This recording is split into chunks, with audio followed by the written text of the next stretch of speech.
Hello boys, last class உங்களுக்கு ஒரு work கொடுத்துருந்தேன். அதாவது 3 ஈக்குவேஷன் கொடுத்துருந்தேன் இல்லையா? P square is equal to U square plus 2as, F is equal to ma, T is equal to hr rho g by 2. இந்த 3 ஈக்குவேஷனும் dimensionally கரெக்டா அப்படின்னு check பண்ண சொல்லியிருந்தேன். அப்படி தானே? செக் பண்ணீங்களா? 3 ஈக்குவேஷனுமே டைமென்ஷனலி கரெக்ட்னு கண்டுபிடிச்சிட்டிங்களா? Very good. அந்த கொடுக்கப்பட்ட 3 ஈக்குவேஷனுமே dimensionally correct equations. Okay boys, today class நம்ம என்ன டிஸ்கஸ் பண்ண போறோம்னா, what is a scalar quantity, what is vector quantity, ஸ்கேலார்னா என்ன, வெக்டார்னா என்ன, how can we represent a vector, how can we add two parallel vectors, and what are concurrent forces, what are coplanar forces. இதுதான் நம்ம இந்த கிளாஸ்ல பார்க்க போறோம். மெக்கானிக்ஸ், எந்திரவியல். மெக்கானிக்ஸை ரெண்டா ஸ்பிளிட் பண்ணியிருக்கோம் பாரு, டிவைட் பண்ணியிருக்கோம். Statics, dynamics. Mechanics is divided into 2, statics and dynamics. எந்திரவியலை நிலையியல், இயக்கவியல் என்று ரெண்டா பிரிக்கிறோம். What is statics? Statics deals with the equilibrium of a body under the action of 2 or more forces. என்னப்பா? 2 அல்லது 2ற்கு மேற்பட்ட விசைகள் செயல்பட்டு ஒரு பொருளின் அமைதி நிலை அல்லது சமநிலையில் இருப்பதை பற்றி படிப்பதுதான் நிலையியல். Okay, scalar quantity. ஸ்கேலார் என்றால் என்ன? Physical quantities which have magnitude only are called scalar. Example பாருங்க, mass, volume, speed. இதெல்லாம் நியூமெரிக்கல் வேல்யூஸ் மட்டும் தான் சொல்லுவோம். மாஸ் 5 kg ஒரு நியூமெரிக்கல் வேல்யூ சொல்றோம், யூனிட் சொல்றோம். டைரக்ஷன் எதுவும் சொல்றோமா? இல்ல. Volume 50 metre cube. 50 ஒரு நம்பர் சொல்றேன், மீட்டர் கியூப் ஒரு யூனிட் சொல்றேன். டைரக்ஷன் சொல்றேனா? இல்ல. ஸ்பீடு, இதுக்கும் என்ன கிடையாது? டைரக்ஷன் கிடையாது, எண் மதிப்பு மட்டும் உள்ளது. அப்ப மேக்னிடியூட் மட்டும் இருக்கக்கூடிய பிசிக்கல் குவான்டிட்டிஸ் ஸ்கேலார்ஸ் என்று அழைக்கப்படுது. Physical quantities which have magnitude only are called as scalar quantities. அப்ப ஸ்கேலாருக்கு இன்னொரு பேர் என்னப்பா? திசையிலி. அதுக்கு என்ன கிடையாது? திசை கிடையாது, எனவே திசையிலி என்றும் அழைக்கலாம். Okay, vector quantities. Physical quantities which have both magnitude and direction are called vector quantities. velocity திசை வேகம், momentum உந்தம், force விசை. இப்போ இந்த விசை எடுத்துக்கோ, ஈஸியா தெரியும். விசை, ஒரு பொருளை ஒரு குறிப்பிட்ட திசையில நீ விசை கொடுத்து தள்ளுற. அப்ப அந்த பொருள் குறிப்பிட்ட திசையில் நகர்கிறது. அப்ப நீ கொடுக்கக்கூடிய போர்ஸோட மேக்னிடியூடு ஒரு எண் மதிப்பு இருக்கு, ஒரு திசையில நகருது. அப்ப அந்த போர்ஸுக்கு ஒரு திசை இருக்கிறது. அப்ப திசை மதிப்பும் எண் மதிப்பும் கொண்ட அளவுகள் வெக்டார் என்று அழைக்கப்படுகின்றது. புரியுதா? Physical quantities which have both magnitude and direction are called as vector quantities. Okay, வெக்டாரை பத்தி பார்த்தோம். இப்ப இந்த வெக்டரை எப்படி குறிக்கிறது? வெக்டரை குறிப்பது எப்படி? How can you represent a vector? பாருங்க, படத்தை பாரு. This arrow mark with head represents a vector. This vector is represented by a directed line segment. பாரு, ஒரு லைன் செக்மெண்ட் போட்டிருக்கேன், அதுக்கு ஒரு டைரக்ஷன் கொடுத்துருக்கேன்.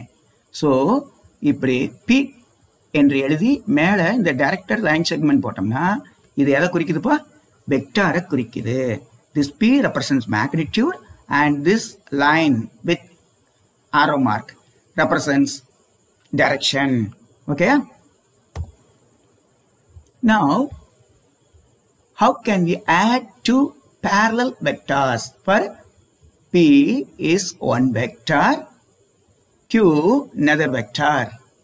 These two vectors are in the same direction. ரெண்டுமே ஒரே திசையில இருக்காப்பா. அப்ப லைக் parallel ஒத்த இணை விசைகள். ரெண்டுமே ஒரே திசையில இருக்கு, இணையா இருக்கு. அப்ப அதுக்கு பேர் என்னப்பா? ஒத்த இணை விசை, like parallel. How can you add these two? Now draw this P as it is. P வெக்டரை அப்படியே வரைஞ்சுக்கிட்டேன். இந்த Q ஓட டெய்ல் இருக்கா, இந்த டெய்லை அப்படியே சிப் பண்ணி P ஓட ஹெட்ல கொண்டாந்து டச் பண்ணி வச்சுட்டேன். அப்ப எனக்கு என்ன கிடைக்குது? P plus Q. That is addition of two like parallel vectors. ரைட்டா? ஆர் ஆர் எப்படிப்பா சொல்றோம்? தொகுபயன். ஆங்கிலத்தில் resultant. P plus Q resultant R. Okay, இந்த செகண்ட் டயக்ராம் பாரு. P one vector, Q another vector. These two vectors are in opposite directions.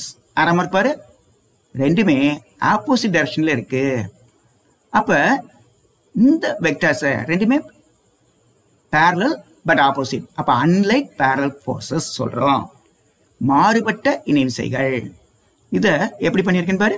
இந்த P வெக்டரை அதோட மேக்னிடியூட மாத்தாம அப்படியே இங்க வரைஞ்சிருக்கேன். P, this is P vector. இப்ப அடுத்து என்ன செய்றேன்? இந்த Q வெக்டரை அப்படியே ஷிஃப்ட் பண்ணி இந்த P வெக்டரோட கொண்டாந்து மெர்ஜ் பண்ணிட்டேன். அப்ப என்ன ஆயிருது? P, this is P vector and this is Q vector. அப்ப ரெண்டு வெக்டர் ஆப்போசிட்ல இருந்துச்சுன்னா ஒன்னு மைனஸ் பண்ணி வர்றதுதான் ரிசல்டன்ட். பாரு, resultant R is equal to P minus Q. புரியுதா? Okay. Now, what are concurrent forces and coplanar forces? Concurrent force ஒரு மைய விசைகள், coplanar force ஒரு தள விசைகள். ரெண்டையும் டிஸ்கஸ் பண்ணுவோமா? concurrent force ஒரு மைய விசை பார். 2 or more than 2 forces acting at a point are called as concurrent forces. இரண்டு அல்லது அதற்கு மேற்பட்ட விசைகள் ஒரு புள்ளியில் செயல்படுமானால் அது ஒரு மைய விசை என்று அழைக்கப்படுகிறது. இந்த முத படத்தை பாருங்க. பார், பாயிண்ட் O, அதுல force F1, force F2, force F3, force F4, force F5. So 5 forces are acting at point O. All these 5 forces are acting at a single point. So these forces are called as concurrent forces. Okay, see the next diagram. Here there is a plane. Forces F1, F2, F3, F4 and F5.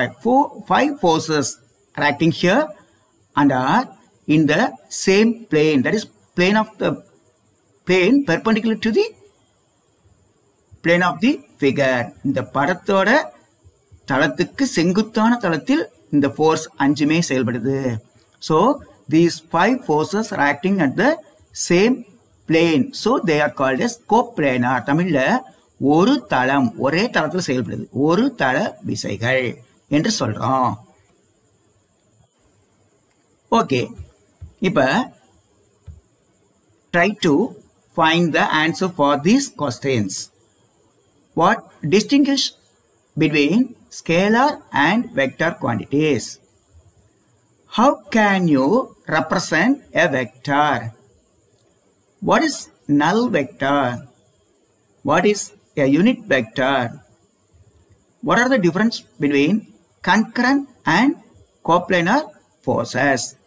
Next class, இந்த கொஸ்டின்ஸ்க்குலாம் ஆன்சரை find out பண்ணிட்டு வரணும். Okay boys? Okay, till then, goodbye.